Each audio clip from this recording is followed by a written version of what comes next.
ապրած կյանքին նայելով, փաստերին նայելով վստահ եմ, որ Վաղարշապատ համայնքի բնակիչը կհասկանա, որ սա այն մարդն է, ում կատարած գործողությունները, ում կատարած աշխատանքը պատիվ է բերել ոչ միայն մեր համայնքին, այլ ընդհանրապես Հայաստանին, հայությանը, եւ դրա հետ միասին ոլորտները, եթե մենք փոխենք, այսինքն մշակութային ոլորտից գանք քաղաքաշինության ոլորտ, այդ նույն էնտուզիազմով, էներգիայով, կամքով, ուժով եւ օգտագործելով իմս հրաշալի թիմի կատարած աշխատանքները, ծրագրերը, մենք այո, ամեն ինչ անելու ենք, որ զգալի լինի։ Այս ընտրությունները գիտեմ, որ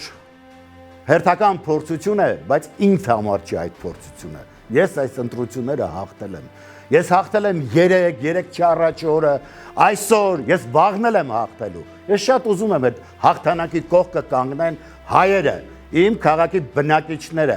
իմ եզդի բարեկամները, որոնց հետ էլ պարբերաբար հանդիպումներ ունեցել եմ, բարեկամություն ունեցել եմ, եւ ես ուզում եմ, որ իմ քաղաքի համերաշխությունը տիրի։ Ես գիտեմ, որ մարդ ենք, ապրում ենք, մի տան մեջ էլ վեճ ու կռիվ է լինում։ Այս համայնքը ինձ համար մի մեծ տուն է, եւ ես դի փորձեմ բոլորին դեպի համերաշխություն մղել։